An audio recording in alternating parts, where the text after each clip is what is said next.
Peace, peace. You know what it is. It's your man SKYZOO Skyzoo live from the borough, and this is the Pay Me No Mind podcast.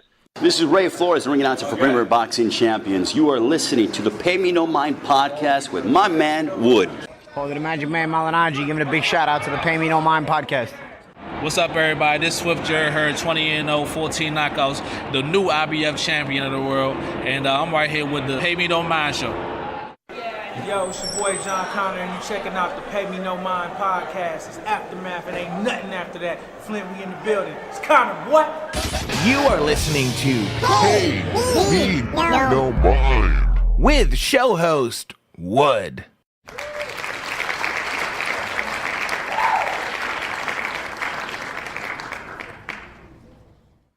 What up, though?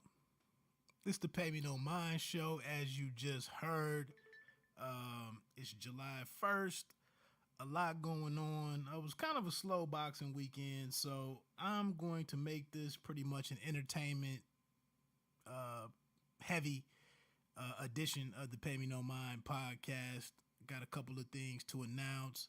We'll get into a couple of sports things. Obviously, what's going on with the NBA right now, free agency, kind of grand opening, grand closing, as a lot of guys have already made their decision, with the big pieces being LeBron James and then whatever the Spurs are going to do with Kawhi Leonard. But we'll get to all of that. Man, I had a couple of boxing guests this weekend, and they were kind of no call, no shows, so it didn't happen. And then one big announcement I wanted to make for myself was through Jeff Lambert at goingfor2.com, the creator or founder and editor at large. I think that's what his title would be. It's his website, but Jeff Lambert over at goingfor2.com, we got together to put together a boxing blog, really, for for boxing, just basically moving my stuff, my content, boxing content, off of goingfor2.com and kind of having its own standalone site.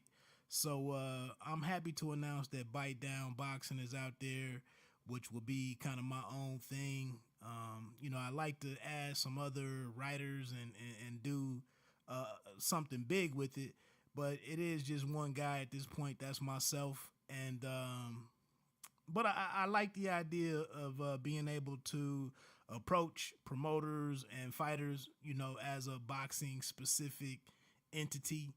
And sometimes I think you got to make things pretty straightforward for people to understand. So we'll go with that. But the website is out there, bitedownboxing.com. Also check me out on Instagram. Check me out on Twitter, Bite Down Boxing again. And, I'm still moving in. It's only one article up there right now for Zerto Ramirez's fight on ESPN last night, which I didn't see. I'll get into that in just a second. But, it was kind of a down weekend. And then one thing that I had been dying to check out, kind of had marked this day on my calendar a long time ago, was the fact that Sicario, the day of the Soldado came out this weekend. It dropped this weekend, and that was kind of my main objective as far as entertainment and whatnot. It was a day for me and the wife to get out of the house. So that's one thing with covering boxing, is I work a real job. That allows me to do all of my boxing stuff and all of my podcast stuff. So it takes a lot of time to do that. And then, work obviously is 40 to 50 hours a week that it is, especially once you work in travel and lunch, commute time and all of that. And then to get to Friday and Saturday and be tied up watching boxing and writing about boxing and traveling to boxing and all of that, it doesn't leave a lot of time for, my marriage and whatnot. So I do the best I can, and Bite Down Boxing for the immediate future will be just kind of me, and I'll do what I can get to. But maybe it's like I had a boxing boutique or something, maybe, where we're doing like specialized or real high level stuff with some of my own stuff mixed in and whatnot. But we'll get to all of that. But please just support the social media sites. Like I said, Bite Down Boxing, Instagram, Twitter. I'm not going to do anything on Facebook for it, but you can still find the Pay Me No Mind Facebook page. So that's that. You know, I'm glad to have something out there. You know, I'll write at roundbyroundboxing.com. Shout out to Alex Burgos over there at roundbyroundboxing.com and that whole family. Then also Jay Kemp with womenofboxing.com. You know, I'm over there. Then I'm the only guy over at goingfor2.com. Shout out again to Jeff Lambert. But again, that material may just be moving over to Bite Down Boxing. I'm almost saying that as much as they say Harlem in Luke Cage, which is one of today's talking points. But so that's what's going on with that. I'd appreciate, you know, the support or not. Pay me no mind. You know how it goes. We'll get into a little bit of music, get into a little bit of movies, a little film talk, and then also a lot of TV stuff going on with Power returning today, for those that have the app for Stars Networks, I guess. You've probably already seen episode 1 of season 5 for Power, but that's jumping off today.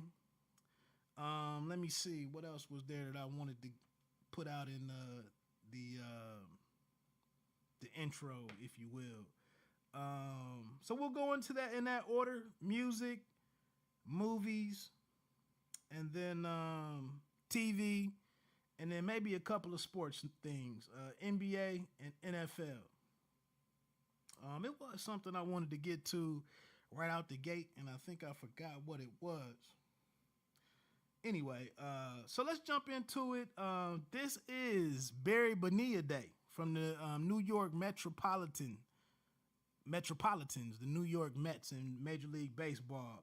July 1st is actually the day that they give this brother $1.2 million until 2035 for a deal that he struck with the Mets like 16 years ago, and he's still getting paid. I think it was on like $5.4 million that him and his team decided to defer or something and take the interest or whatever the details are. I'm sure you should hear about it and know all of it if you watched any sports this week. Of course, as sports talk continues to grow and evolve and everything, we have to find new stuff to talk about. And this is something that's an easy target for everybody on the major outlets to really get into and you know, spend a good 10 minutes of TV time on.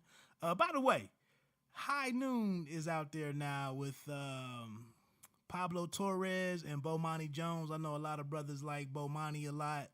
I'm okay with Bomani. I mean, salute to him on what he's doing with his career and everything, and he is a very intelligent guy with a lot of go. But it just took that show quite a bit of time to get to rolling. But it's out there now. I worked from home or either was off and got a chance to check it out. I didn't know that High Noon was going to be the name of the show, but that's out there now. Get Up is kind of it's fully rolling now with Jalen, Michelle Beadle, and Mike Greenberg. That's doing its thing. So for $14 million a year for all three of those panelists. So that's just kind of interesting. You know, how the new rollout of TV programs and whatnot. Because obviously High Noon took Bomani off of the Dan Le Batard TV show, Highly Questionable, I believe was what it was or is. I've seen El Amin sitting in there now, but that obviously took Bomani out of that chair, and then also The Right Time with Bomani Jones is also no longer going on. And he's just, focusing on High Noon now. So, shout out to them and anybody that likes it. Nothing new. I think that's the major thing. And before I move on, I think the one thing to me is like, why don't some of the ESPN, Fox Sports, like, why don't you just get a group of, and maybe I'm giving a little bit of game away, but why don't you just get like 2 or 3 or maybe 4 comedians and give them a sports show? As opposed to letting some of these writers and TV guys and radio guys, instead of kind of putting them in a format where they're just sitting around trying to crack jokes on, random YouTube clips and footage and whatnot, and chopping it up about some random sports stories and trying to be funny. Like, why not just go and get you some comedians and make a comedic show out of it. But anyway, that's where it is. So let's get into it. Got the Bobby Bonilla mention out of the way. Let's talk about a little bit of music. Obviously, it's kind of been the summer of Kanye for some, if you're a fan of Yeezy.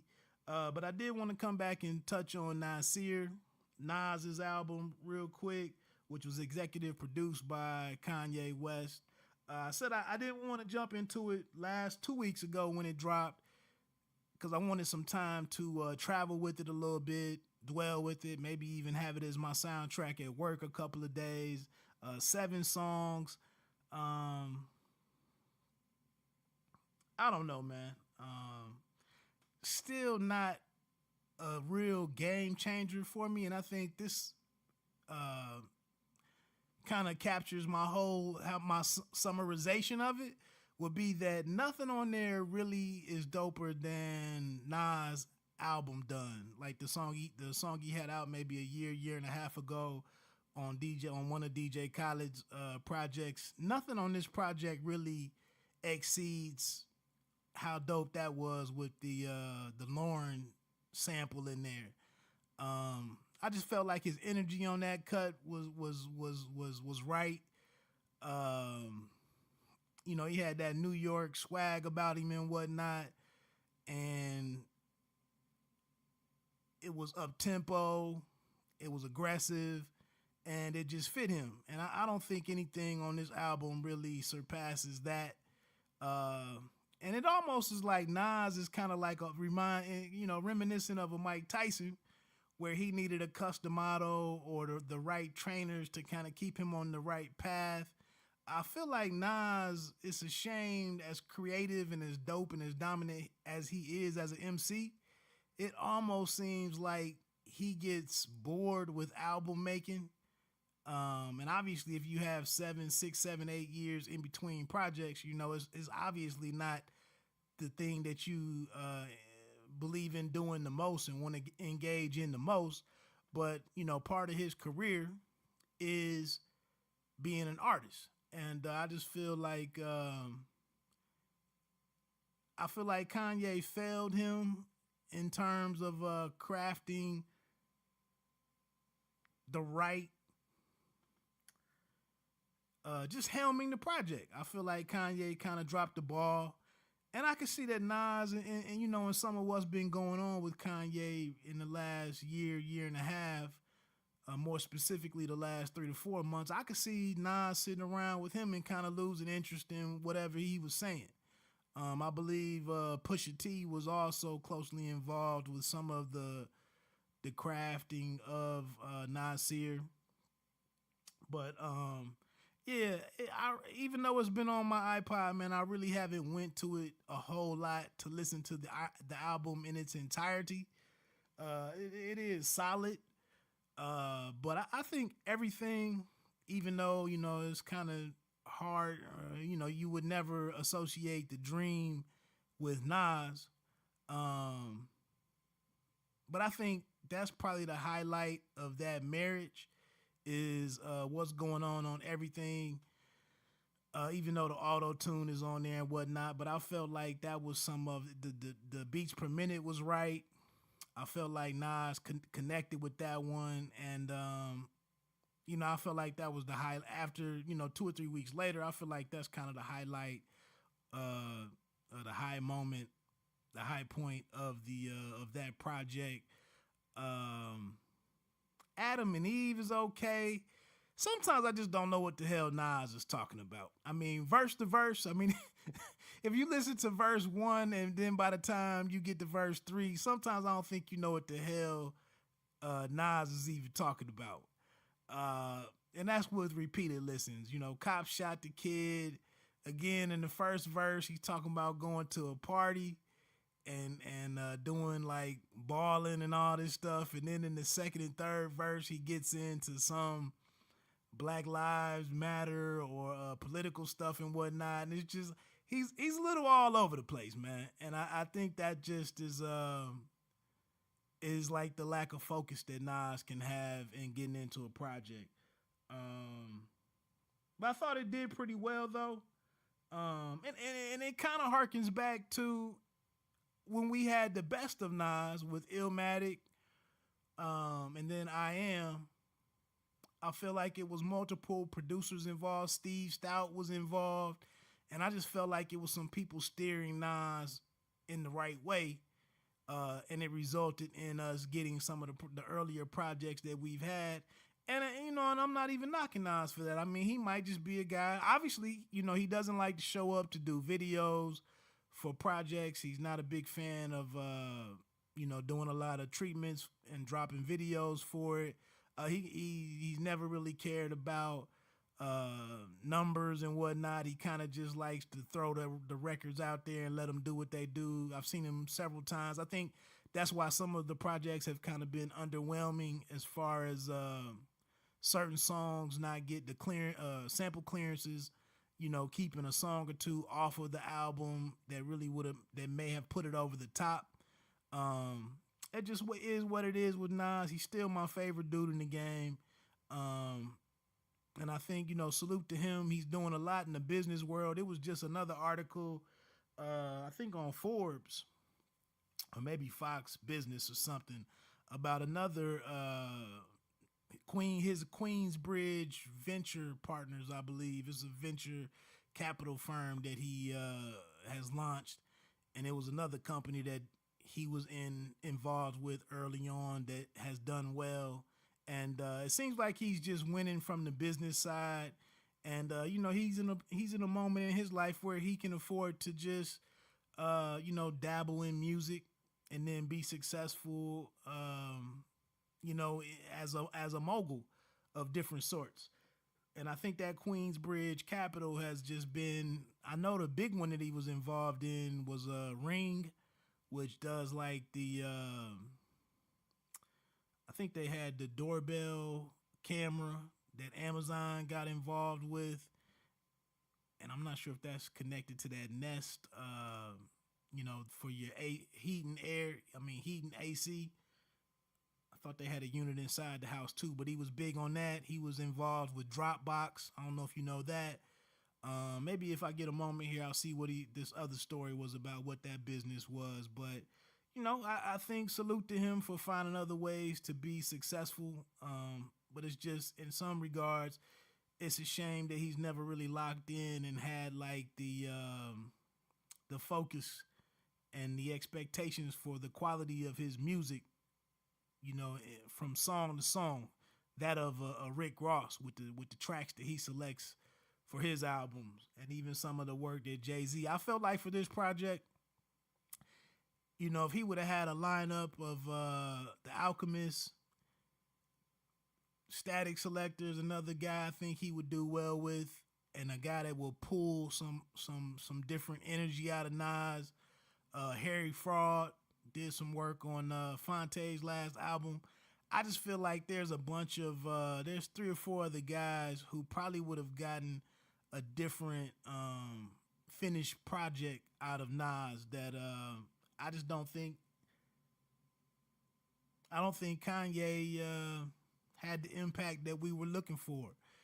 There was one other song, Adam and Eve, Everything, Bonjour, it's okay.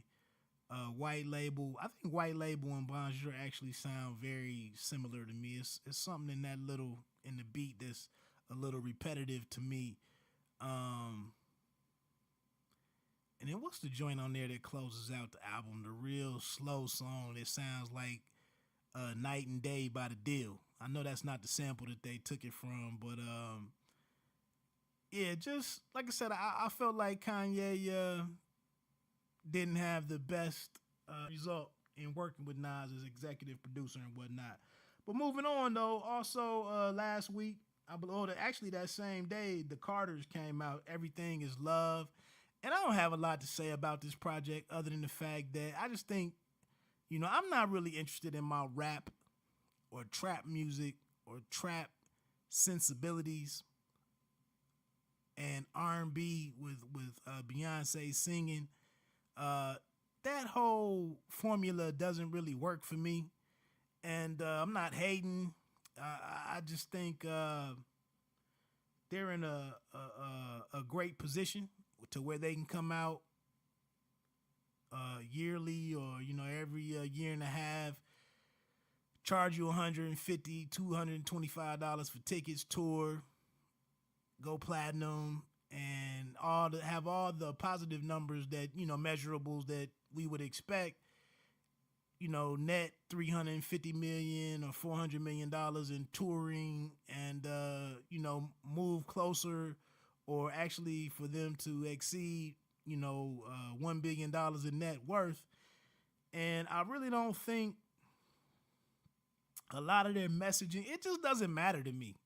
Like, to have a power couple, making money or making music off of their air quotes problems or struggle, is really not it really just doesn't, I don't connect with it.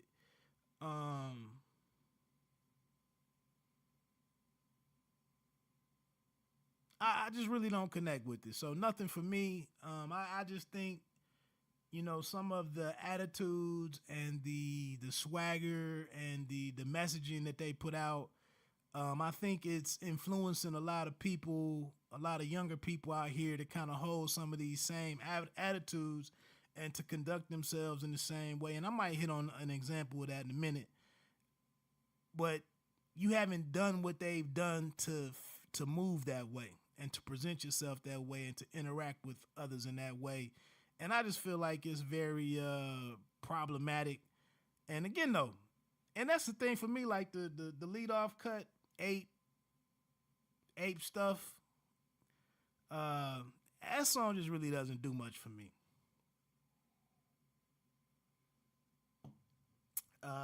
Just doesn't really work for me. But I did hear Everything Is Love. I heard it was one cut on there. Somebody was telling me about some of Jay's lyrics or something. Whatever. Like I said, I couldn't really rock with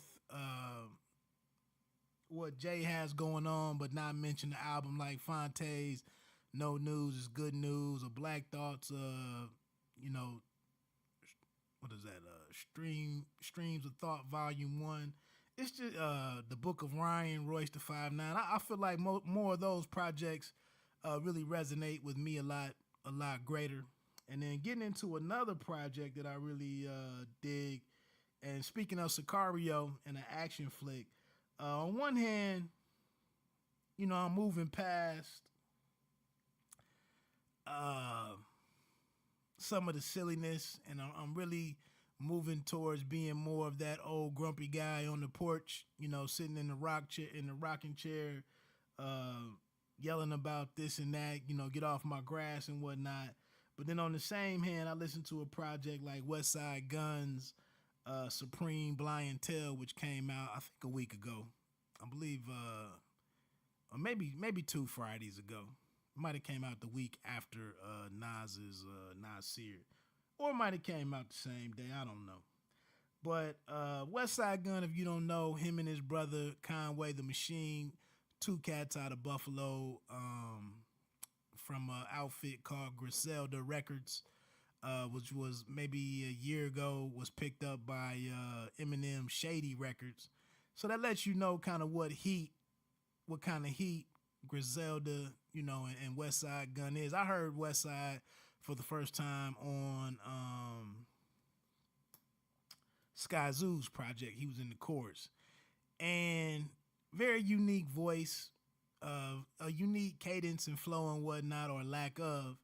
And he comes out with this Supreme Blientele, which is obviously a play on Ghostface Killer's Supreme Clientele from the 90s. And I think one thing that you look at when I mentioned that Eminem and Shady Records signed these guys, it was like, what could they do? How could M possibly have the same success when he got in bed with G Unit and signed 50 Cent? And it's just like Westside Gunn and Conway are not trying to do anything commercial whatsoever, which is one thing, that kind of pulls me to them and their production and everything, being that more traditional New York, East Coast rap. But it's just the lyrics, man. These guys, after the first song, by the second verse, they've killed 50, 60 guys and sold, 100 kilos and all this stuff. And it's just like, really, in today's climate, is this really what we need? But then again, like I said, with Sicario, I kind of liken it to, this is kind of a actioner. It's kind of a Equalizer 2. It's kind of that aggressive, gun worshiping, gun handling action that we see in Hollywood. And it's kind of an escape.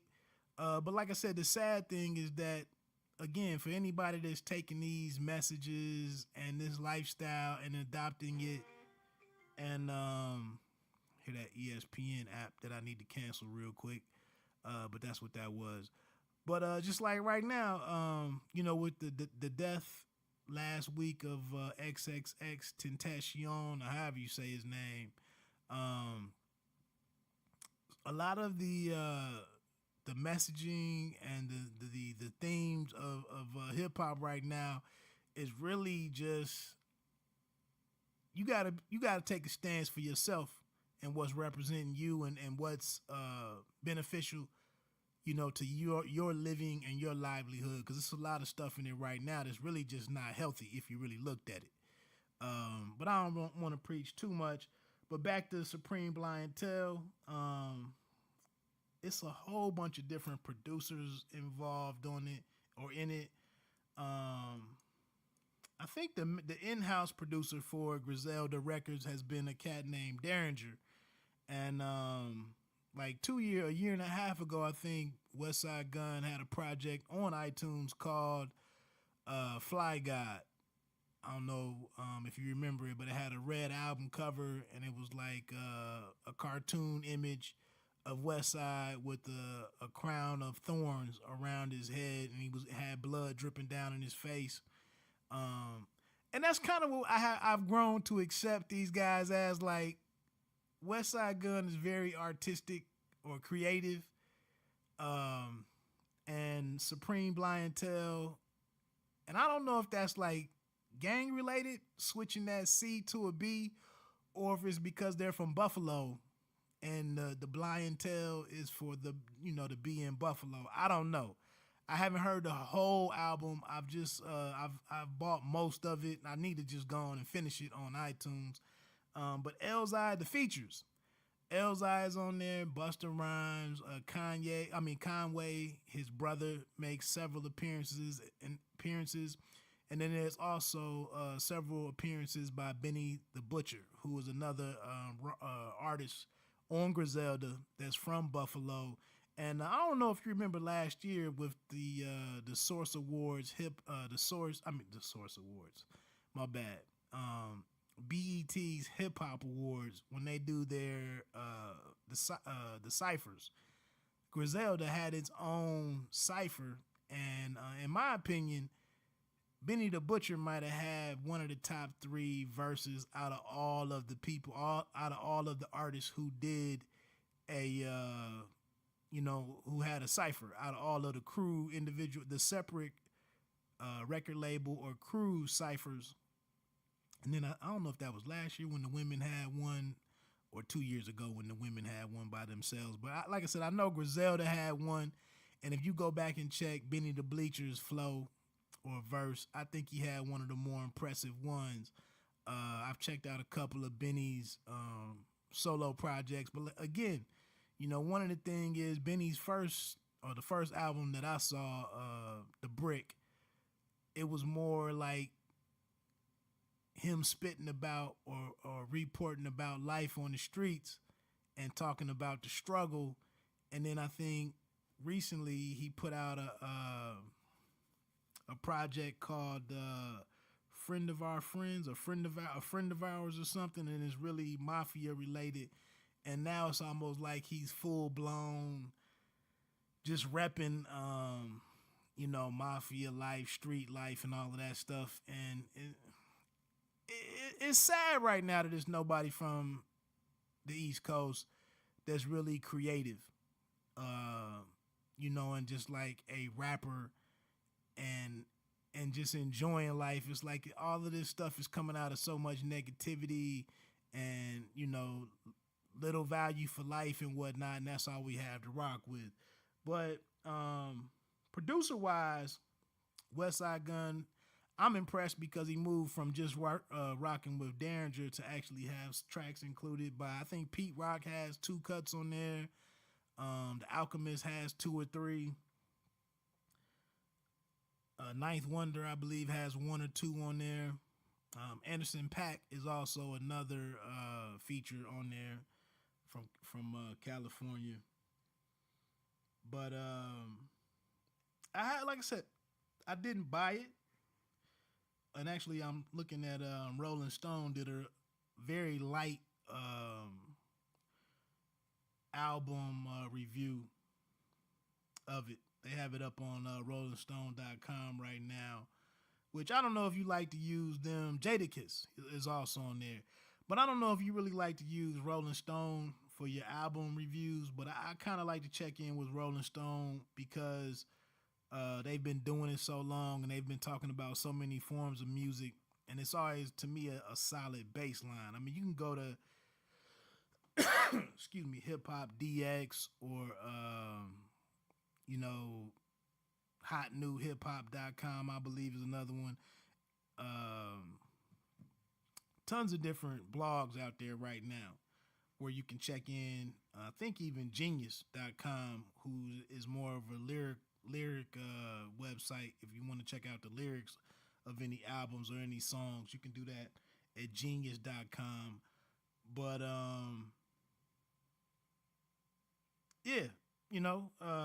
again, Supreme Blientele, it's kind of a wrestling themed album. I guess the original title was Chris Benoit.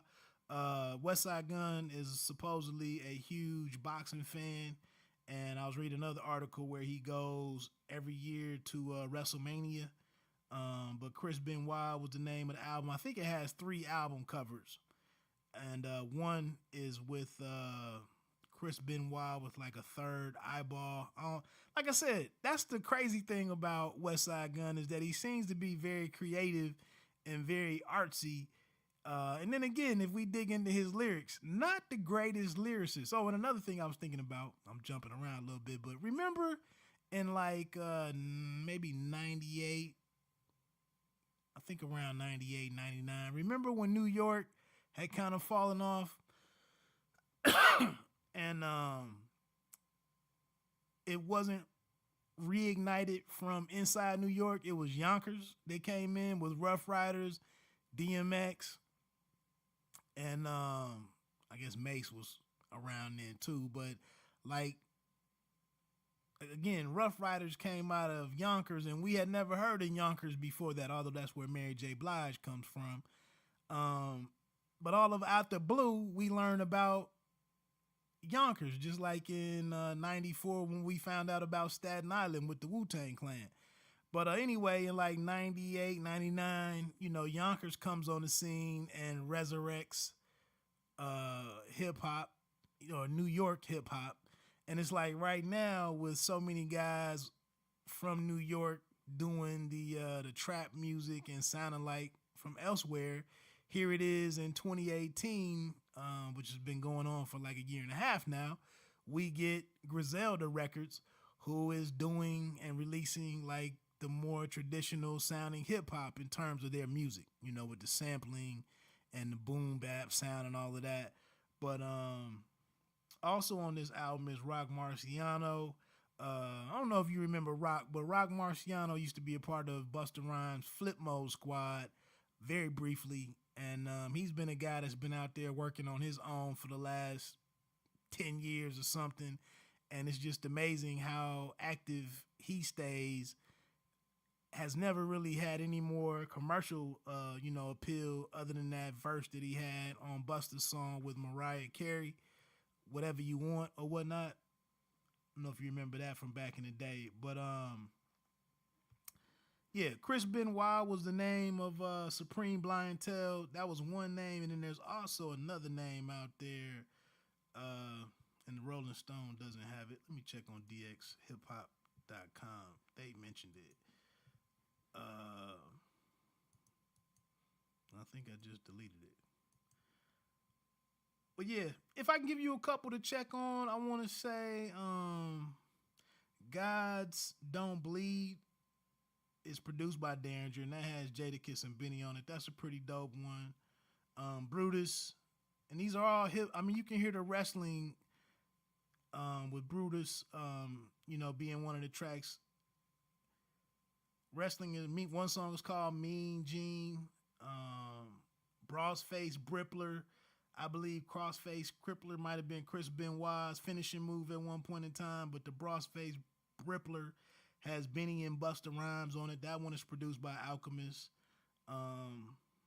Spanish Jesus featuring Crime Apple was produced by Harry Fraud. The Steiners is another song which with my man that used to have a Michigan wrestling gear on, the Steiners brothers. But that has Elzai on it, and that's produced by Pete Rock. Rick Martel, another big-time wrestler from back in the day, but that one features Rock Marciano and is produced by Rock Marciano. Westside is a joint produced by Static Selector. I didn't buy that one yet. But I think one of the disappointments in listening to it was when I saw Anderson .Paak's name on there, I was really excited to see what that collabo would sound like. And then with it being produced by Ninth Wonder, I was real interested to hear what that one was about. And when I heard it, it really isn't a highlight for the album, in my opinion. Because back to Westside Gunn's flow, he's one of the guys that just has more of a unique style, and you either like his style or you don't. It seems like he gives up on some lines, and that the key to his flow is like every once in a while he puts together a hot sequence of 3 or 4 words that all rhyme with the next bar's last 3 or 4 words, and it's often like a fashion reference or something, or a pair of Jordans.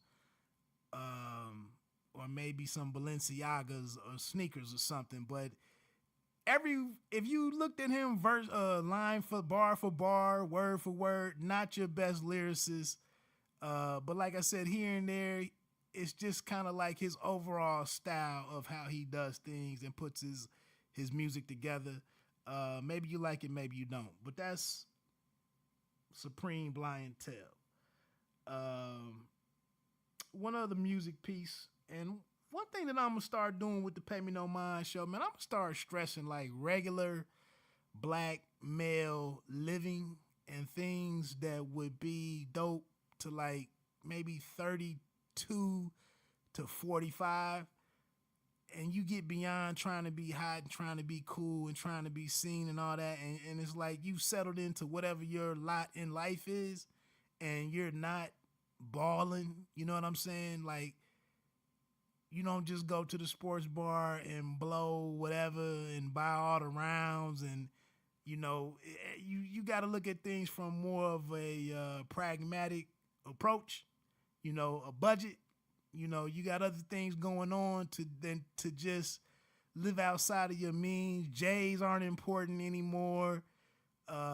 You might be shopping for mulch or a type of blade for your lawnmower, or a new lawnmower with certain features. Like it's everyday, day-to-day real life stuff that really stands out more so than really being cool. And I'm getting ready to start talking about and stressing and highlighting some of those things for regular black man stuff. That's what I'm getting ready to start really representing. And one thing I want to draw attention to is this brother named Kamasi Washington, who is a saxophone player. I think he plays a tenor sax, but he's a collaborator with Kendrick Lamar. The West Coast has, honestly, like the creativity that we used to see from the 90s hip hop with the Tribe Called Quest, the whole native tongue stuff. A lot of that vibe has really switched out, has really leaked out to the West Coast. Some in Detroit too, a little bit in Detroit. But a lot of the old school creativity and uniqueness, I don't know if that's a word, uniqueness. But the unique flavors that we used to see from a Prince Paul, De La, like I said, the whole native tongue patrol, a lot of that flavor has kind of migrated out west, and you have a bunch of West Coast guys such as Kamasi Washington, who are like putting out projects that really blends all of these great flavors of regular black guy living together in one sound. And so I would just stress, I haven't bought this whole album either, but Kamasi just came out with The Choice, which is a double album that's available for purchase right now on iTunes and everywhere else you listen to your music. But it's good jazz, and I'm really stressing jazz, although I know 10 of us that would probably rock with it. But it's all hip-hop kind of themed in many ways. Actually, his music was featured in Showtime's the first episode of Homeland last year. And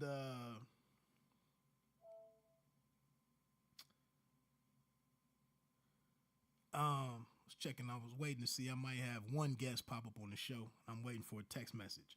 But yeah, Kamasi Washington, one of his songs made it into an episode of Homeland.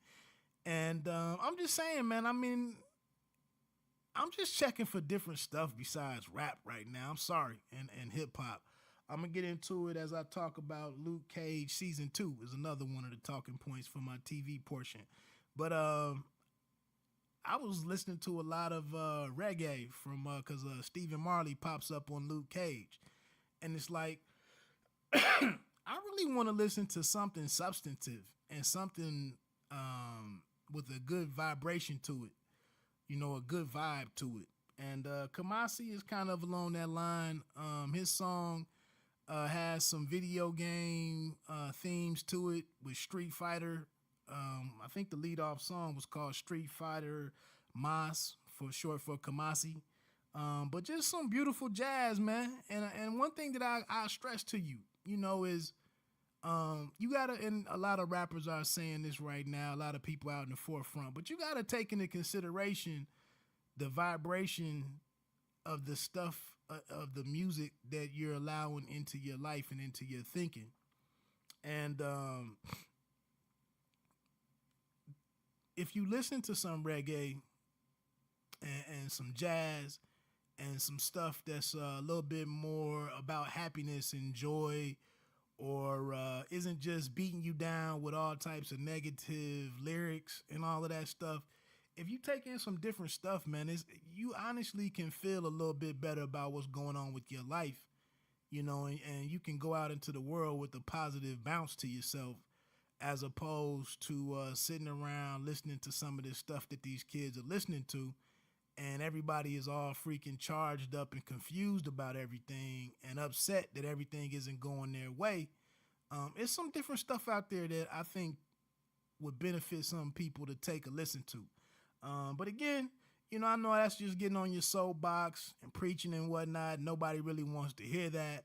But for anybody, like I said, again, 32, 35, you got some things to live for in your life. Damn, I'm getting ready to lose my computer. That's not good. that was kind of the key to my show. And I can't switch this to this. You know what? That was my last music topic. I'm going to take a break real second, throw in a commercial, and that's really all I want to say on the Kamasi project. Check that out if you have a different taste for your music. And we come back on the other side and talk about the Sicario and some TV stuff. 3 shows, 1 podcast. The Talk Loud Radio podcast combines sports, nerds, and pop culture with the Pay Me No Mind Show. Just down-to-earth sports and entertainment. The Clash of the Nerds Let's Podcast Show. The latest movies and video games with a dash of comedy. And the Armchair Fantasy Show. 8. Sleep, Fantasy Sports. Find Talk Loud Radio on all the major podcast services like iTunes and Stitcher at TalkLoudRadio.com and streaming on the Going for 2 app for iOS and Android. Talk Loud Radio, where sports, nerds, and pop culture collide.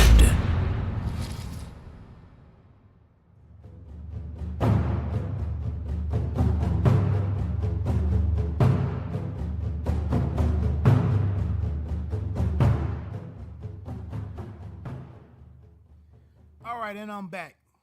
Once again, you're listening to the Pay Me No Mind Show. This is your man, Wood. We'll jump into Hollywood with the debut weekend of Sicario. Man, I've been watching the developments of Sicario for the past year and a half or so, and I was optimistic because Benicio del Toro was pretty much returning to the sequel the whole time. So that was promising. But very early on, they let us know that Emily Blunt, I think she was involved and then not involved. And I don't know, you know, her character, it would have been interesting to see what could have been done. Although, I mean, if you loved Sicario, I guess her involvement wasn't necessary because she probably would have been in opposition of what Josh Brolin has going on with his character, CIA, espionage guy, operator, Matt Graver, I believe is his name. But you know, it was some smoke last year in the original between Emily Blunt and Alejandro, played by Benicio del Toro. So who knows where that really could have went. But obviously with them not returning, and nobody's crying about Daniel Kaluuya from Get Out. Nobody's crying about him not returning, but and nobody really credited him for popping up in that movie. Like, how did this dude really pop up in? And obviously, Sicario was kind of like not much was really planned for it. Starting out, as it didn't arrive in theaters with a whole lot of fanfare. But it's an actioner. A lot, like I said, a lot of gun handling, a lot of aggression. Males with machine guns and assault rifles, and that whole, breaching a building and talking into the radios and staying in formation and, what was that? The Lone Survivor is another one. Shooter with Mark Wahlberg. Sniper. I mean, all of these movies kind of have the same format with, the weapons training and whatnot. Jason Bourne being in that same vein. And Sicario just was a favorite of mine. But like I said, the day of the Soldado, cutting it short, it really doesn't deliver. And I hate that it didn't come off. But I just realized it's a different director involved. The director of the Sicario was Denis Villeneuve. and came in. It garnered a handful of Oscar nominations, over $84 million in box office receipts. It was a solid movie. John Bernthal was in there, the Punisher. You know, he had a nice little kind of cameo. He had a shorter role and everything. But Sicario was dope. But as we move into and I'm looking at Thrillist Entertainment or Thrillist.com. Man, this one just did not play off well at all. And for the setup, it's very disjointed because it starts out with some people, and this spoiler alert, you know, I'm giving away the game, you know, so if you haven't seen it, you shouldn't listen to any more of this. But it seems like Matt Graver, Josh Brolin, gets dragged back into action because there are there's in Missouri is where it opens, and there's a terrorist attack with suicide bombers in a store in Missouri. And so this moves, you know, if you checked out Sicario, you understand that the CIA cannot operate I don't know if it was along the border or if another country that borders America, the CIA cannot get involved unless it's certain aggression or certain threats, a certain threshold that needs to be passed for the CIA to be able to operate here. That's why Emily Blunt was required in the first one. But on this suicide bombing has the U.S. government reclassifying what a cartel is, what level of threat they are, and you know how they can be engaged by different pieces of the United States law enforcement apparatus. And so this bombing, although it's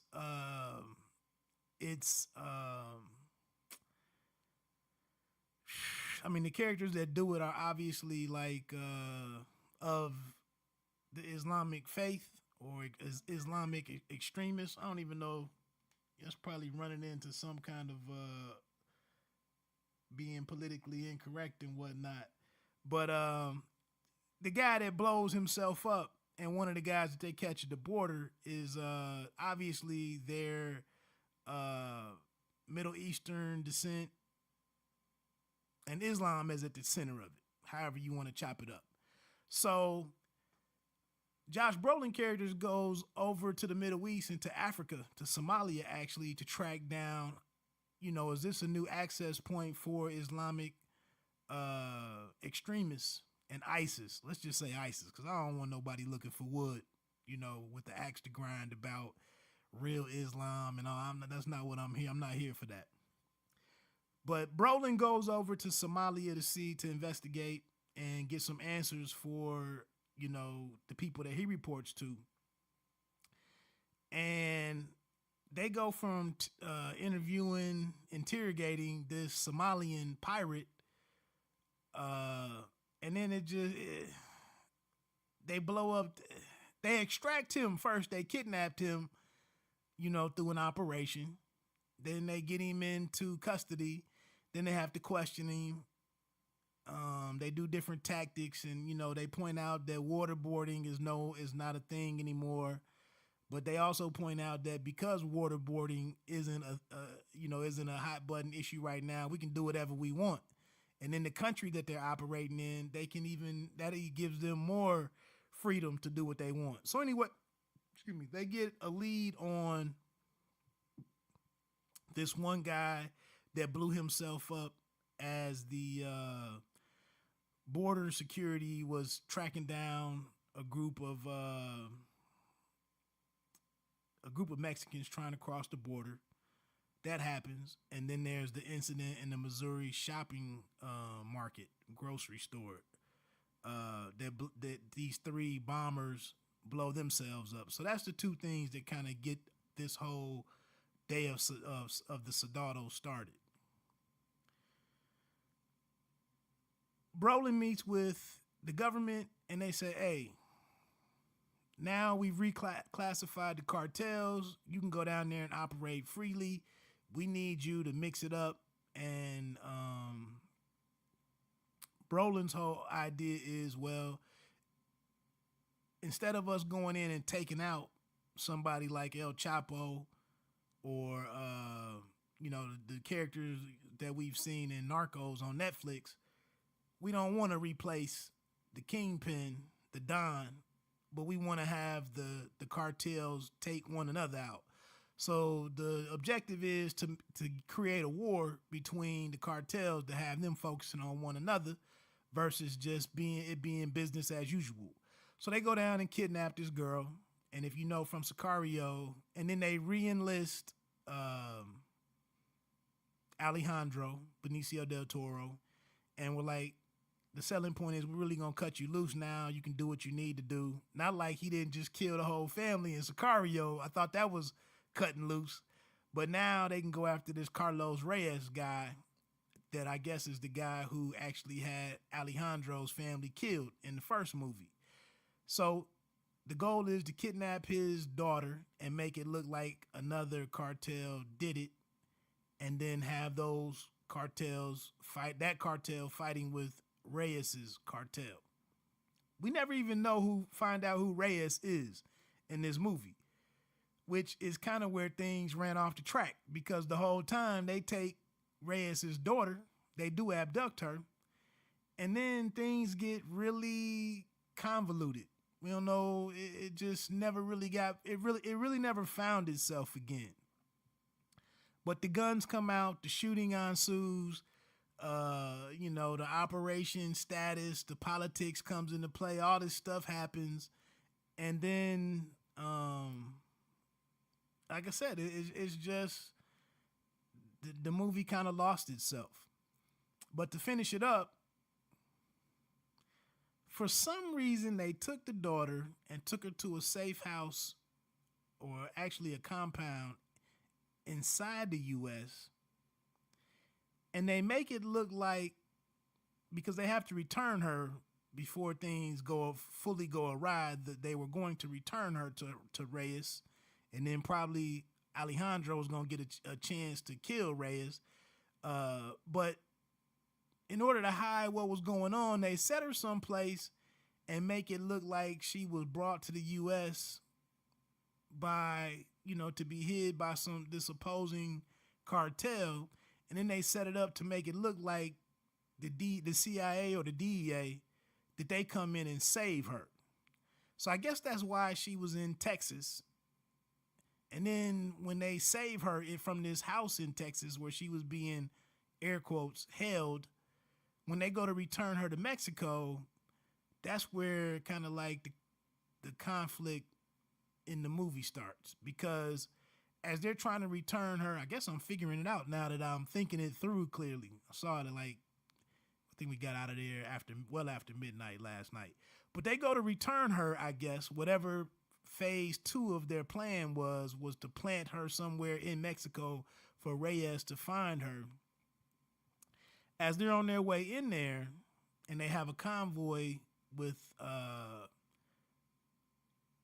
Brolin's character and with Alejandro, and then Brolin's little army of CIA guys with his little outfit, the Mexican police actually turn on them, and it's a huge gunfight. And during this gunfight, the daughter slips off into the desert, and Brolin and his guys kill off the crooked Mexican police. And then as things begin to heat up, they have to return back to the States and get across the border, because they've really messed this whole situation up, because now it's going to be reported that Mexican police were actually killed while being involved with a CIA, operation, which was supposed to be off the books. Alejandro goes off after the girl. Brolin and his team get back across the border.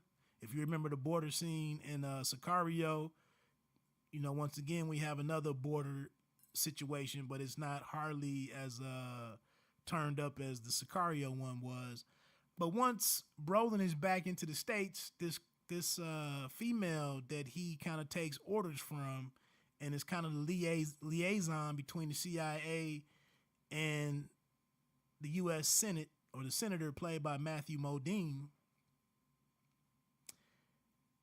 The word is like, look, burn this whole operation down, sweep everything, clean everything. And the female liaison is like, you need to get rid of your asset and Alejandro. And then the daughter, she has to go too, because she's seen too much. We can't have the truth get out. Supposedly whoever's president, which they never really show the president, but he doesn't want to be tied up in this. He doesn't want to finish what he started, because he did give the green light, according to Matthew Modine, when they first approached Brolin. But they go ahead and burn it down. That's the orders. And so Alejandro, fine, he tracks down the girl, and he's trying to figure out what his next step is to get the girl back to Brolin and the CIA so they can finish their mission. But then this liaison tells Brolin to take out Alejandro and the girl. And then that's kind of where we get into what the crux of the movie, if you watch the trailer, that's what we're led to believe, is that Brolin and Alejandro face off against one another, if you watched all of the different trailers that were put out. And that's when I'm sitting here with my popcorn and my soda and my wife, and I'm thinking, okay, I didn't want to see these two have this showdown, but here it comes. And then the movie just goes in the tank. Alejandro sets up a way, he's like, look, I'm not killing her. And then Brolin still hasn't let on to Alejandro to let him know that I got to take you out. That's what the orders are. So Alejandro is, look, I'm going to get this girl back across the border and figure out how to hide her in the States, and we'll figure it out. Obviously he's got a soft spot for her. His daughter and family were killed by the cartels when we first met him in the last one, but he likes the little girl, and he's like, I'm not killing her. Brolin is like, look, dude, this is the job. And so Alejandro is working himself and the girl back to the border. And in order to get back to the border, him thinking ahead and being as slick as he is, which is kind of dope. Well, I don't know. It's kind of confusing that he's as talented as he is in doing what he does, although the CIA has obviously trained him. But his backstory is he was a lawyer for the Colombian cartel, but now he's like Jason Bourne. He's like a Latino or Latinx, or he's a Colombian Jason Bourne now, That's how good he is with his game. So he's going to take the girl back to the border. He has a way to get her back inside of the United States. And then a kid that we meet earlier in this movie blows everything up, because he points out to the people that are transporting immigrants illegally across the border, he points out to them that, hey, I just saw that dude right there that mysteriously had two stacks on him, or my bad, $2,000 on him, 2 bands on him. Hey, that dude is something with him, because I saw him in a car in the parking lot at a mall the other day in the United States. This kid is an American, but his cousin has been introducing him to human smuggling or trafficking. So then the guys go out there and confront Alejandro, and I won't stay on this much longer, but this is when the movie just kind of completely loses itself. Alejandro, his plan doesn't work out in one regard, because he ends up getting shot in the head or in the cheek and later survives, which you knew he was. But he gets separated from the girl, but he put a tracker in the girl's shoe as part of his plan. So he always wanted Brolin and his team to find them, but he was going to figure out how to, I guess he thought he was going to be able to talk Brolin into actually hiding the girl versus killing the girl. And if you saw Sicario, then you know that Alejandro had a soft spot in his heart for Emily Blunt's character. And so it was kind of, I guess, predictable that he would kind of have a soft spot for a much younger female in this 14 or 15, this teenage daughter of Reyes. But Brolin picks up on the tracker. They go in with the helicopter. They shoot up the guys who have abducted Reyes's daughter from Alejandro, who they killed or thought they killed. Brolin takes the girl. He doesn't kill her. His team is like, what the hell are you doing? The liaison said, wipe everything. He ignores that. And he says he's going to put her in witness protection. And then it sets the table for there to be a third Sicario. At the end of Soldado, it goes to a year later, because you're sitting here looking at the pacing of the movie. You're like, where in the hell can this really go? We're already at like 2 hours or whatever it was. And you're like, this is getting ready to wrap up. What can happen? And the kid from the mall, the young Mexican American who's in Mexico, he actually was the person that ended up shooting Alejandro while he was bound and blindfolded. He did it as a way to gain credit in this trafficking organization. The head guy that's running that. And I'm probably really confusing you. But anyway, he goes back to the States and they show him a year later. And Alejandro, who's fully healed up now a year later, he meets him in his storeroom at the mall where they originally crossed paths. And he's like, so you want to be a Sicario? Sit down. I'm going to talk to you about your future.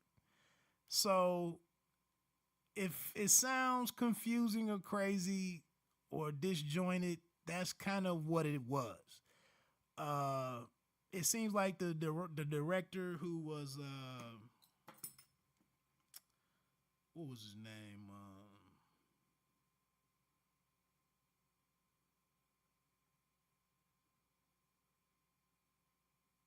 Wow.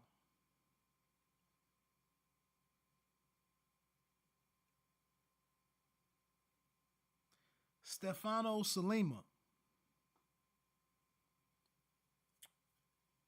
He just dropped the ball. But anyway, like I said,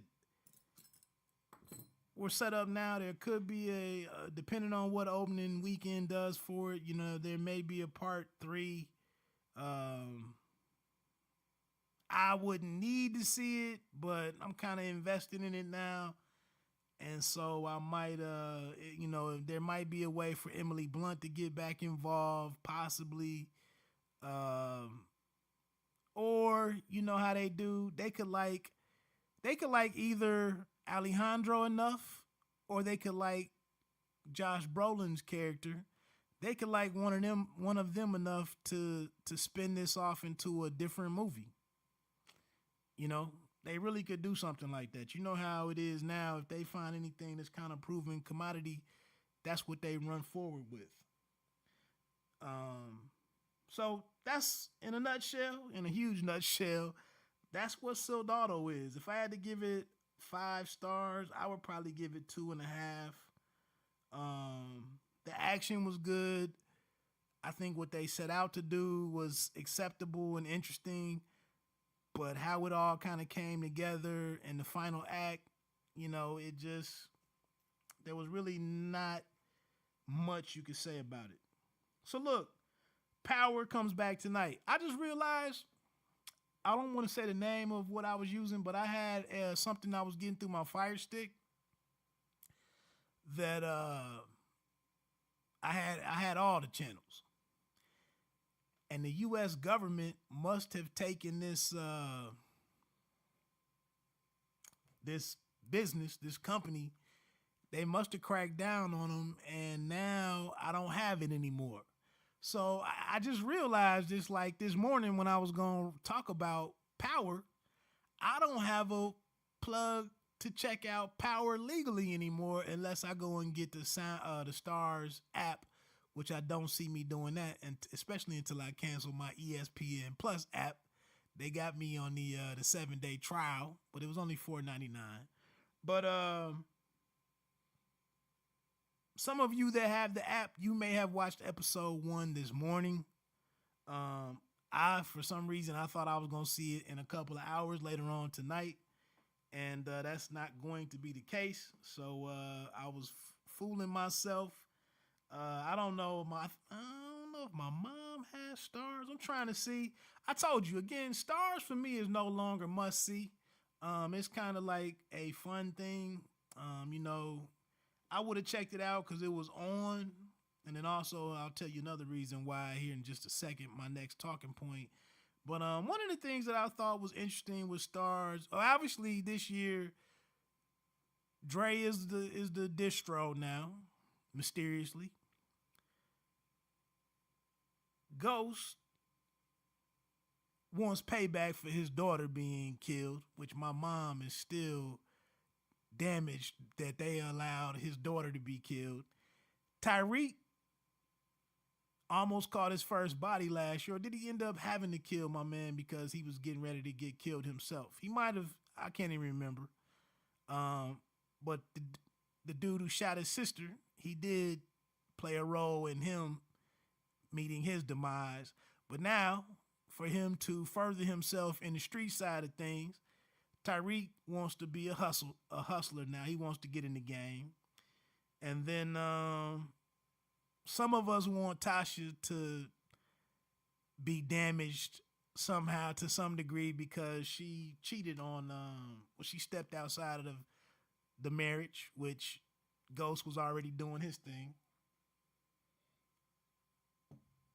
Tommy is still a screw up, but he's now firmly back as family with Ghost, which every year, we had the same thing. They're worse than KD and Russell. And then what else is out there? I guess we'll see what Keisha has going on this year. Lala. It looks like the attorney from my man Ferrara, I think that's his name, from Turtle. It looks like he's probably, his standing as an officer of the court is jacked up. Looks like Tommy and them got him working now.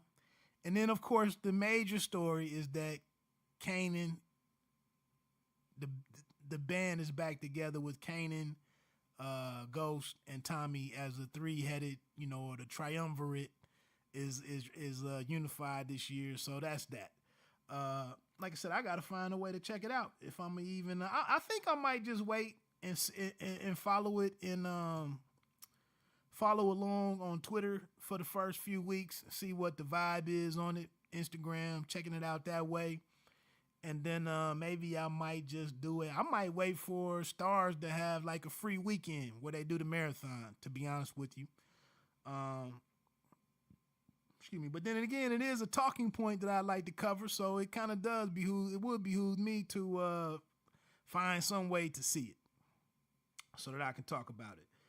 But that's that. The one interesting thing that I saw and I mentioned this a couple weeks ago, but Courtney Kemp, the creator of the show and the showrunner, she is actually on abcnews.go.com right now, that she said that Power is not a black show. This is an article by Joy Marie McKenzie.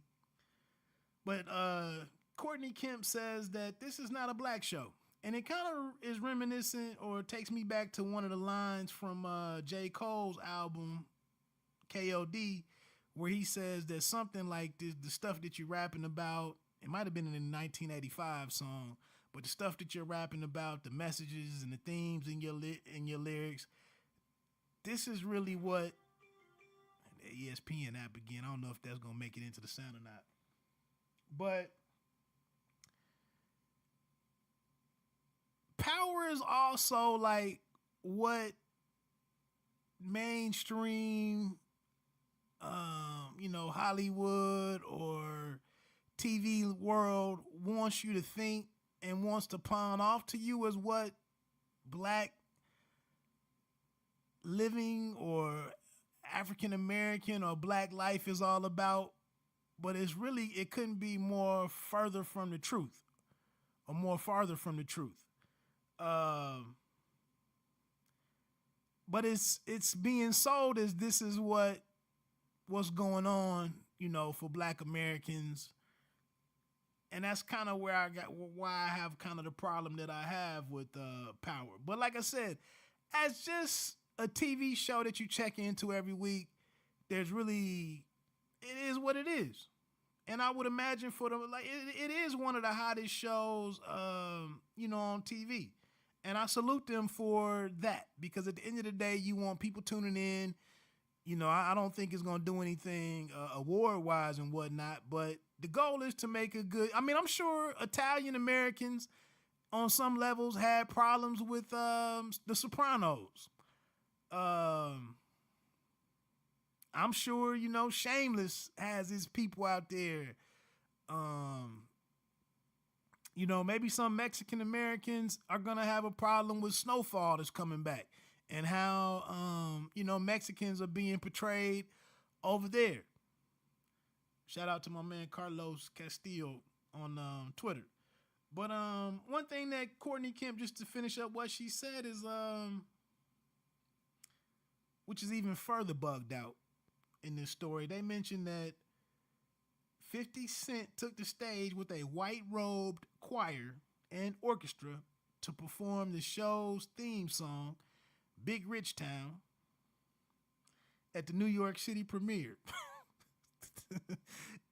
A choir went up to sing the parts of Joe, R&B singer Joe,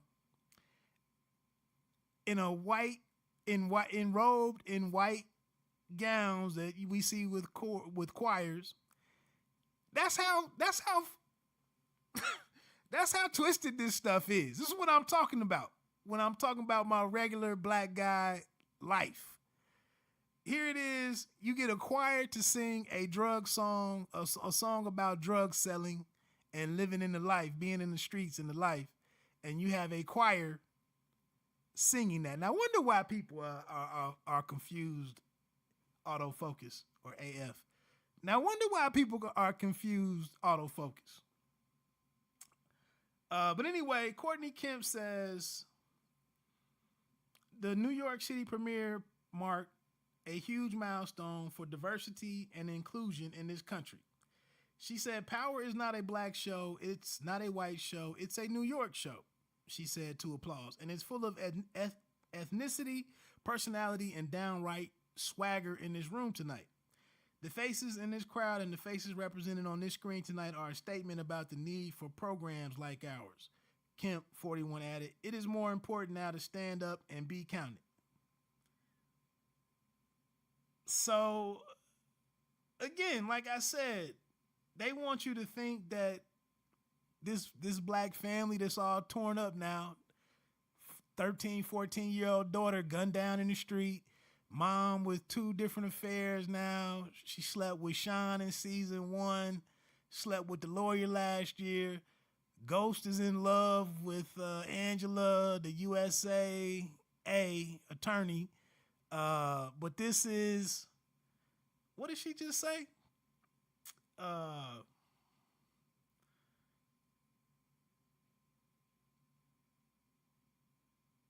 This is a statement about the need for programs like ours.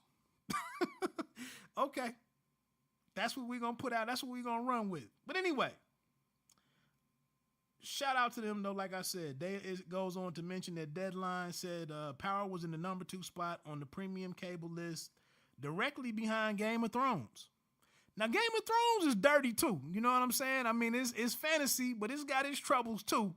Obviously, incest and whatnot. So, it is what it is, but it's obviously, it's got dragons in it. It's fantasy. But,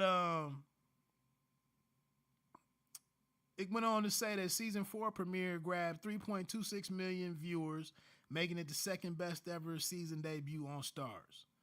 I didn't realize 50 Cent was 42. I'll be 43 before you hear my next podcast, so, whatever. But no, salute to the team for making it back. I'm not trying to be too hard on the show. Like I said, for me, it's no longer must watch, but I'm going to check it out eventually.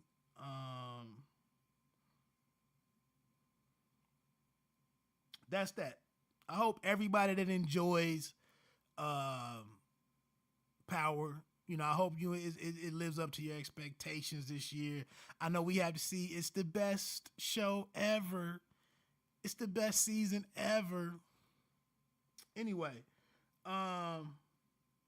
before I move on to my last couple of thoughts, what I did want to mention was that season 2, I was good with not having Stars until getting into season 2 of I'm Dying Up Here, which I was really big on last year.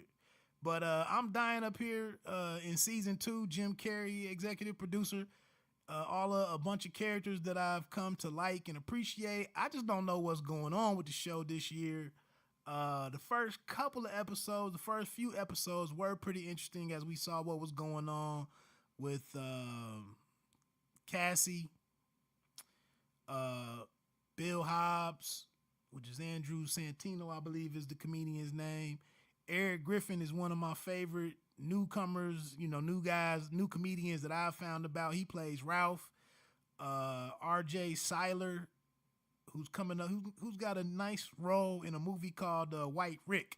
If you went out and if you've seen a movie lately, you see this new flick with McConaughey, White Boy Rick, about some informant, dope selling teenager out of Detroit that was big in the game, in the streets in Detroit. That could be an interesting one. But we'll get back to that later, or as that really gets closer to its release date. But Nick is another guy on I'm Dying Up Here, and then Ron Sheck and Eddie. But this year, I don't know, man. Everybody screwed up. Nick, I guess, was molested. He's jacked up. There's a new sister on there named Dawn. She's a comedian. She's a lesbian, I guess, in the 70s. She's all jacked up. Cassie, we find out that she has a son back in Texas that she left to go make a run at making it big as a comedian, and now she's regretting that. Nick can't get off of his drugs. Bill Hobbs is taking his stand about working for free, and I can't think of the club owner's name right now. Melissa. Her name is Melissa. She's gonna be in Equalizer 2. But I cannot think of her name. Her daughter, the club owner's daughter, she's all jacked up. Eddie's all jacked up. He's been running around with Roy Martin, who is Brad Garrett from Everybody Loves Ray. I thought they let him have too big of a role on the show to be a newcomer. They focused quite a bit on him. But it just seems like the comedy side of it and the club itself, they moved the storyline away from that. Last year you had to work your way up from the cellar to get up to the main stage. They haven't even been in the cellar this year. Ron Sheck is all coked out because he has he had success. He was sleeping in the door dude in the guy who runs the door at the Goldie. That's her name. Goldie is the owner of the club that has all the comedians working in her comedy club / comedy school, and they're all rebelling against working for free until they get, and they haven't even stressed really working their way to get on the Tonight Show this year.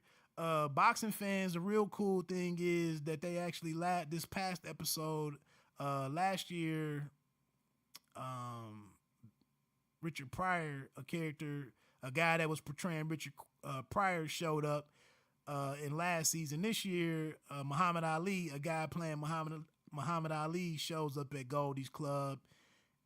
So, you know, a little boxing mention in there.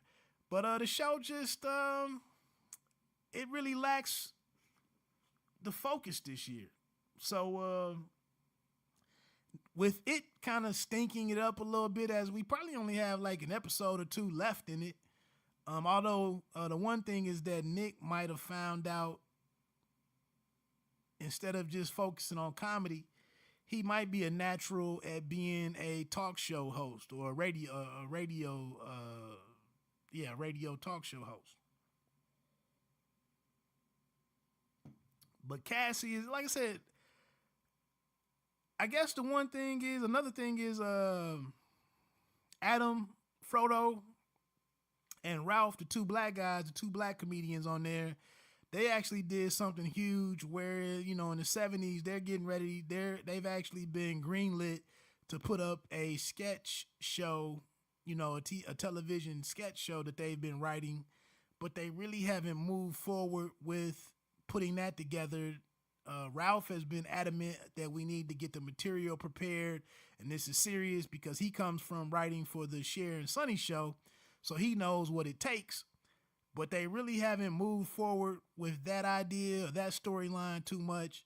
So all in all, I think I'm dying up here despite me having huge expectations for it and really being a huge fan of it. I just don't know if it's really going to get there. All right. So I'm not going to get to my sports tonight because we're already getting ready to run up. Oh, no, we got some time. Maybe. Luke Cage season 2 came out, 2 weeks ago? I think it was June 22nd was when season 2 became available. I really enjoyed the season, man. I would give it a B plus, maybe an A. You know, I think they're always going to struggle with the action in the show and, you know, kind of showing the true powers of some of these superheroes. Excuse me. But I feel like Bushmaster, we're all pissed off that Cottonmouth was killed off early, Mahershala Ali in season 1. And Bushmaster has come in. I love that the show focused on these Jamaicans. Bushmaster is from Jamaica. His family comes from Jamaica. And everybody that's in his organization is Jamaican in Harlem. And I think this guy's name that stars as Bushmaster, his name is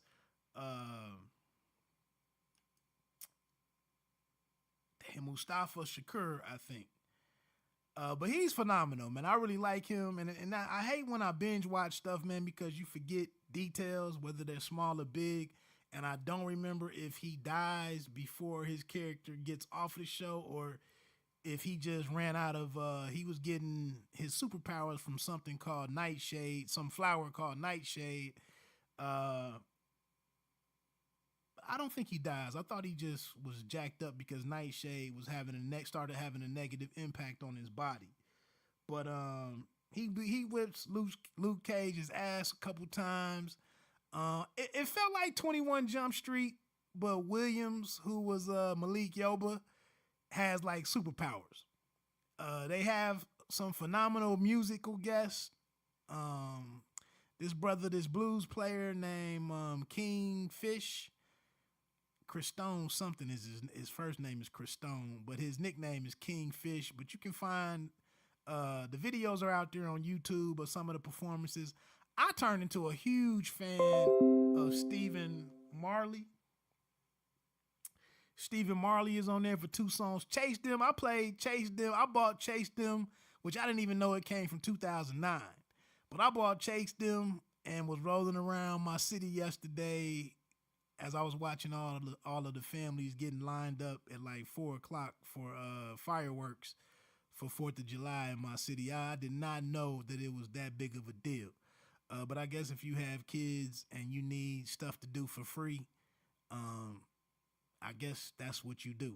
But man, I just did not know. I mean, it used to be in the park, but now all of the strip malls across the street that align the park now people just set up camp in the little shade tents and all that stuff, and it's just like a what are they tailgating, for an Ohio State or a Michigan football game or something. I was blown away seeing that. But I forgot where I was with Luke Cage, how that tied into that. But anyway, with Stephen Marley. Yeah, I was riding around. The music was phenomenal. Gary Clark Jr. has a nice cameo on there. I can't think of that other R&B lady. KRS-One has a performance on there at Harlem's Paradise, which is the club. The God MC Rakim, which if you're a fan of NPR, Rakim has a new Tiny Desk concert series set, a video out there. I will say that in the video, he only does like 3 songs, and I don't know, man, he just seemed like he really didn't. I don't know. He's almost like Nas in the fact that he's just not a real spotlight type of guy. But check that out. NPR Tiny Desk concert series. Last I checked, the Rakim episode wasn't on the YouTube channel. You might have to go to NPR Music or NPR.com and then go to music and then go to Tiny Desk concert. You might have to see it that way. But he had an original song as part of the soundtrack for season 2 of Luke Cage. He closes it out. I don't know. I mentioned it in an earlier episode that all of the songs, all of the episodes are titled. Their titles are the same as different Pete Rock and CL Smooth songs, which was odd because I don't believe any of Pete Rock and CL Smooth songs ended up being a part of the episodes. Not like at least not like I thought they would have obviously been included. But I don't know. Like I said, man, I thought it was cool. The only irritating thing, Misty, Detective Misty Knight, she unveiled her mechanical arm. Again, with Netflix's budget and the special effects budgets and capabilities, I don't think the arm was really handled like, I think they always struggle with how to gauge everybody's power. I think if you watch season 2 of Jessica Jones, you see how her power, like the way that it's portrayed, it seems to like vary, widely. Let me know if you feel the same way. But it just seems like Misty Knight, I believe, if you really dig into the comic books, I want to say that Misty Knight and maybe Danny Rand's girlfriend, what's her name, Colleen from Iron Fist, I think they start like a group of female or heroines, like neither one of them have real superpowers, but they're like superhero adjacent. So I think they're kind of if you look at some of the fighting that Misty Knight gets into, you can see they kind of show she's becoming her own thing on the superhero scene. But again, I just think it's dope, man. I mean, Stephen A makes an appearance, Jamel Hill, Michael Smith, formerly of Sports Center or The Six, as they called it, they make an appearance. All the rappers and the singers and the performers that are included. It's a good show. And like I said, Bushmaster was pretty awesome. Almost gets us back a little bit of what we lost with Cottonmouth Passing. The one drawback, and I'll move on. Alfre Woodard, her voice is irritating autofocus. Her voice is irritating as F. That's what I'm saying for instead of on the internet, you put something that's dope AF, I'm saying autofocus. Because I try not to curse on here. But Yeah, man, her voice she doesn't have a lot of range in her emotion. Like her being happy and being thrilled and her being devastated out of tragedy, it's all the same voice. And she lets out some shrieks or noises on the show as different things are happening. And I didn't even know what she was trying to do or what she was trying to convey, or whether she was shocked or whether she was doing something dastardly or devious. I see why she's solid in short moments, and being the mother of a star of a leading lady, or the typical roles that she's been in over the years. But her as a standalone actress and doing everything that it requires to be Black Mariah, and then for her to be some of the not sexual, but her and Shades, they have a relationship going on, and her and Shades are kissing and doing their different things, and it's just not really believable. But shout out to her for, obviously somebody of Alfred Woodard. We know who she is. She's been in a lot of things throughout the year. Like I said, she's been everybody's mama of all Sanaa Lathan, some of the different Black actresses, 30 to 42 or whatever. Alfred Woodard's probably played their mama or auntie in something. But like I said, it's just the more when she could dance. She could be a good dancer if the dance floor was filled. But if she was gonna get out there and dance on her own with a partner, like on Dancing with the Stars, like you'd be like, man, she can't dance worth shh. And that's kind of like with her having to do more and more heavy lifting and do longer scenes and have more dialogue and show more range. Sometimes you're like, man, she's irritating.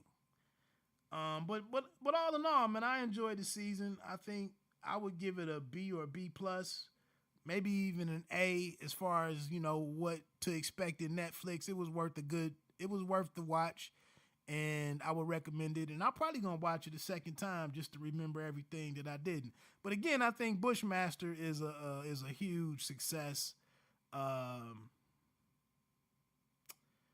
Another thing, how they incorporate social media into the show, how they incorporate, Sports Center personalities being on there, and how they really modernize the show is really slick. I really don't have too many drawbacks to the show. Shout out to Thomas Jones, former running back for the Chicago Bears, a top 15 all-time rusher. He pops up in the show early and has a pretty good character throughout the majority of the season. Who else is on there? The bodyguard, Sugar. He has an interesting role. Misty Knight, Simone Missick, she does her thing. Iron Fist shows up for an episode. Colleen Wing shows up for an episode. No Jessica Jones. Who else is in there? I said, all in all, I followed the director on Instagram and whatnot. Pretty good project. Pretty well done project.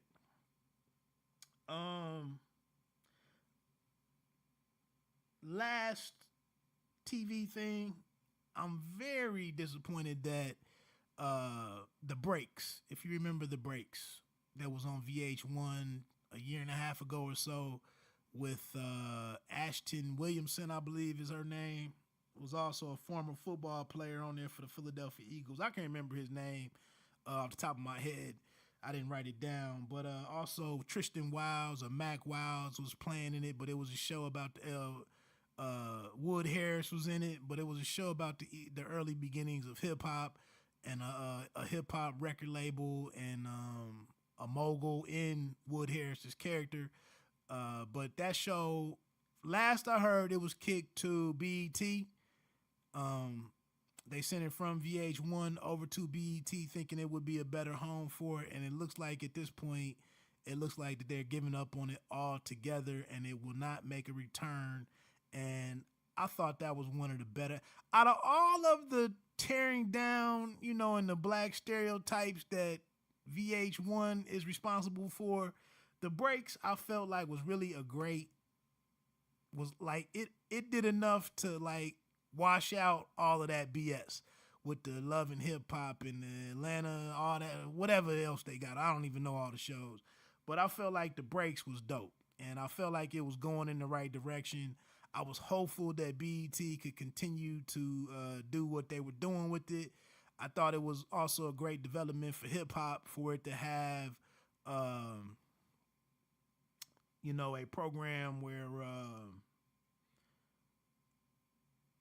just for hip hop to be portrayed the way that it was and to carry out some of the different storylines of what was going on, some of the different actors and actresses that were involved.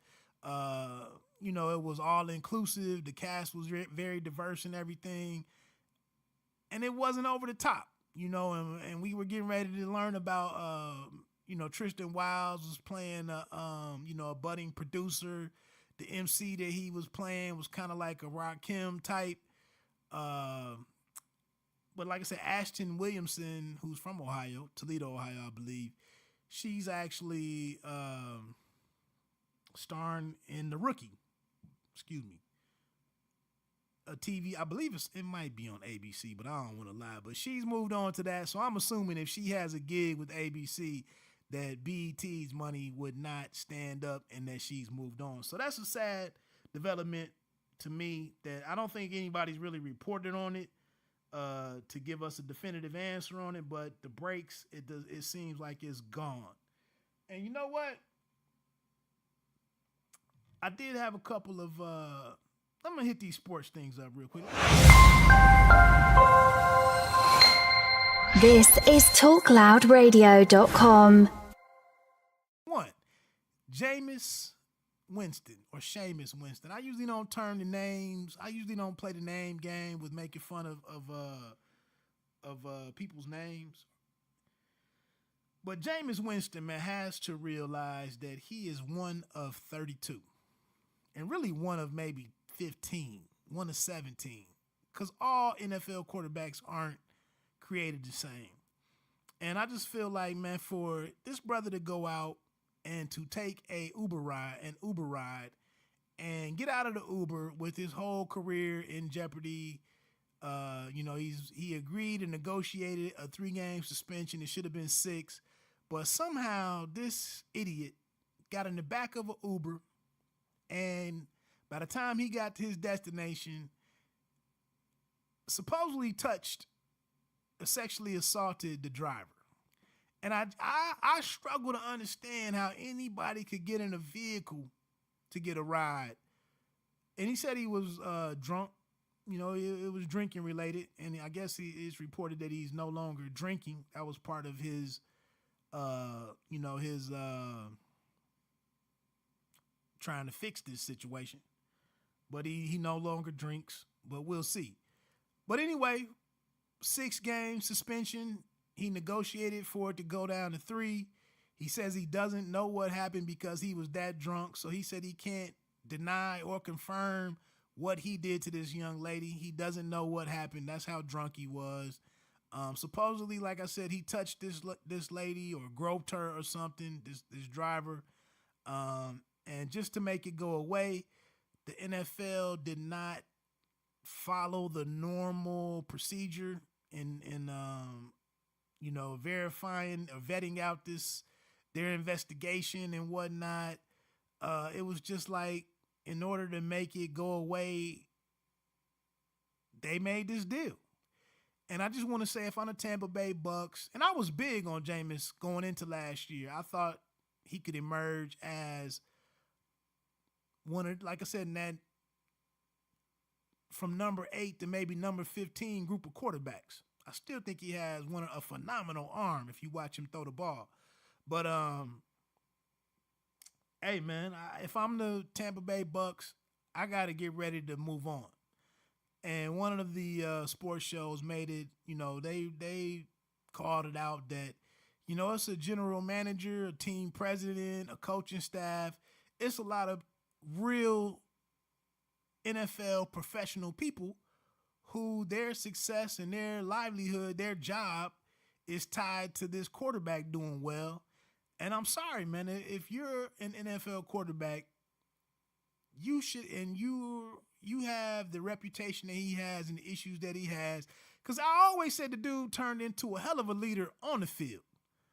But for some reason, he's an imbecile without a ball in his right hand. And I hope he's not left-handed. But shame on the guy, man. And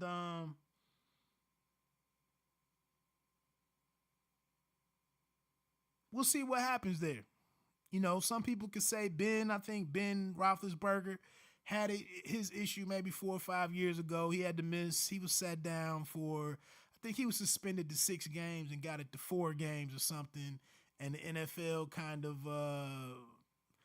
massaged that situation and moved on. And Roethlisberger never really took the hit that he probably should have taken.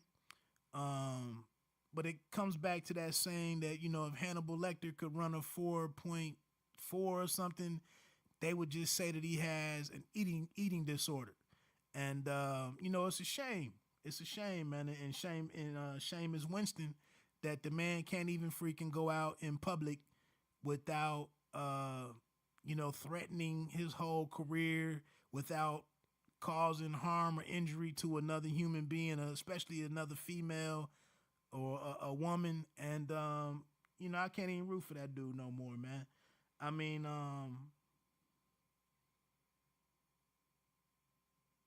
with guys like Vic, he hasn't even had the type of on-field success that Vic had and created the optimism and turning around his franchise to the level that Vic had before he had his dog fighting issue. But like Winston, there's nothing good to say about the guy, man. He's just going to be another dude out there that is in the league. But, I don't necessarily really have any feelings on the dude one way or the other. Maybe at the end of this, it's a wake-up moment for the kid and he gets himself together. But damn. Last thing, man, sports-wise, and I'm not going to get into any boxing. I had 2 female fighters that were coming on today, and, I never heard anything from them, and I had stuff going on with Bite Down Boxing, and I just really didn't pursue it. I wanted to just speak on the NBA. Man, Paul George staying in OKC. Who else was out there? Chris Paul, max deal with Houston to stay where he was. I can't remember the other guy, but it seems like KD staying in Oakland, Golden State Warriors. And it's just, if you're a Pistons fan, such as myself, if you're I guess the Sacramento Kings, Phoenix Suns, Charlotte Hornets, I guess maybe not Utah Jazz, Memphis Grizzlies, Orlando Magic, Atlanta Hawks, Brooklyn Nets, who else? Maybe the Heat. Maybe they're in that boat. But what the hell are you doing right now? I mean, the Pistons made some announcement for some dude that they re-signed or kept or re-signed, whatever. And it was like, who the hell is he? But I say all that to say, with all this, the coverage right now and the energy and the attention going to what's going on with LeBron and all of these dudes, like, for us everyday fans, it's a horrible league, man. The NBA is horrible. The Sixers, I guess, kind of have a meeting in LA with LeBron was the last thing I saw before I started taping this. I said Paul George staying in OKC. you know, some of these signs bode well for somebody like Cleveland, who outside of LeBron, they wouldn't have nothing going on right now either. But it's just large swaths of the map. You have nothing to talk about in free agency. And that sucks. You know, and that's what makes the NFL king, because you don't need your hopes aren't tied to one player. You know, the Kansas City Royals made back-to-back World Series runs, won. Cleveland has been in the World Series. You don't know none of those guys or any of those guys. Houston came out of here with a World Series. The Rangers had their run.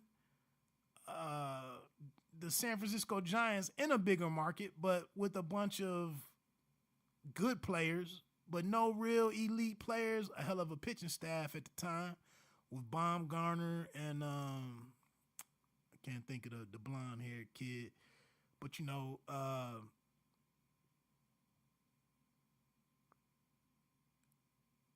it's just in the NBA, man. If you don't have one guy, if you don't have one elite guy, you basically don't have a team. You know, you could watch Duke basketball and Tar Heel basketball and be satisfied and forget about the Charlotte. What the hell is their name now? They back to the Hornets now. I guess DeMarcus Cousins taking I think the report was he takes a meeting, or he's received calls from the Pelicans and the Lakers. Well, why in the hell wouldn't he receive calls from the Pelicans? That's who he was playing for last. But anyway, it's just like I said, if you're a fan in one of these smaller markets and you don't have your guy under contract, which in San Antonio right now, that's not even true looking at what's going on with Kawhi Leonard. But what are you doing right now? Are you scouring, you know, looking for your own Quinn Cook? You know, a guy that you can bring in that maybe can average 14, you know, to 16 points. But it just seems like, you know, the reliance on having you an elite player or two or three, it just kills your interest in the game. And so, you know, we'll see what happens with LeBron. Like I said, it looks like Philadelphia, I don't know. You listen to everybody, it's different scenarios, and everybody is everywhere with where he could end up as far as L.A. You know, the thinking was there would need to be another superstar in L.A. for him to go to L.A., and now that's not happening. DeAndre Jordan is signed for $24 million for one year in Dallas. But it's just amazing, you know. And then I look at somebody like Mike Trout, you know, he wouldn't be allowed to sit in Anaheim, where they're trying to gear up to maybe try to add some pieces around him, since he is the kind of the historical figure that he is statistically, and they need to. But he couldn't sit in the NBA and languish on an NBA team without having a chance at a title. It would be unacceptable, and the NBA media would demand that it be fixed, that he's in a position to win a title every year. And then somebody, like I said, with a LeBron, you know, he just can't be in a situation that has to figure something out. Like, it's an ultimatum, basically, or an edict that he be on a contender. And for me to finish this off, it's just funny that as things play out and as other players, because it's, to me, if you're going to take $40 million less, you know, to go to Los Angeles, $30 to $40 million less, then to go pay more and, you know, in a significantly higher cost of living area, local taxes, state taxes, all of that, and to go play in in LA and leave $40 million on the table. I mean, if dudes are willing to do that to go there, then what can you do, you know, in Milwaukee, in Minnesota, in Detroit? You know, Chicago's almost as bad. They just don't have much talent to really make any deals about anything and whatnot. But that's just where I am, man. We'll see what happens with LeBron and where he lands. But again, you know, for 10 or 12 cities, you know, even Portland being in there to some degree, I mean, they mainly have pieces. They have assets, but they, you know, what if LeBron said, well, I'm going to go play with McCollum and Lillard? But that's not the case. But he'll go play with Embiid and my man in Philly, Simmons. So I don't know, man. Just, I guess, you know, congratulations to you if you got a great squad and an appealing situation in the NBA and you can attract one of these guys to come there. But it's just, it's a hard sport to follow. And look, I'm going to get on out of here, man. I'm about to go get a haircut, actually. Like, again, this was an entertainment-heavy episode with no features. You know, I don't know if you rock with me on any of these series that I'm watching. Maybe I'll try to do some timestamps as I was talking through what I was talking through on here. But anyway, you know, every week I just can't get the people that I want to talk to, but I want to stay on, you know, being consistent with what I was on, you know, with dropping shows and whatnot. So I just said I'm going to come on here and talk about some Hollywood stuff. I didn't do a show last week because I was up at the Clarissa Shields fight. I'm sorry I didn't get to my breakdown in that. I expected to have Karen A. Tate on the show tonight, along with the other two female boxers, and kind of do my whole 360 on that. But, you know, when you got to book people, write a show, or create the topics, record the show, edit the show, and all that, I'm only one man. So at the last minute, I had to kind of adjust. And, you know, so be it. I'm going to go get this haircut. I might come on to the YouTube channel and do a video on Sicario after I get back with my haircut, get my face cleaned up. But look, people, I thank you 3,000% for pressing play, checking the show out, rocking with me. Like I said, be on the lookout for Bite Down Boxing. We're gonna do some different things over there. I would love to eventually add a writer or two and help me out over there and turn it more from just a blog to like kind of what they do over at Round by Round Boxing, but with my own spin on it. But you know, that's gonna be a focus. Do check out the Bite Down Boxing social media accounts. You know, let's holler at each other. Let's all support one another, and love is love. Like the Carters say, you know, everything is love. That's what they say. But I'm going to get on out of here. Thanks for rocking with me. This is your man, Wood. As I always end every show, you don't have to be great to start, but you have to start to be great. Peace.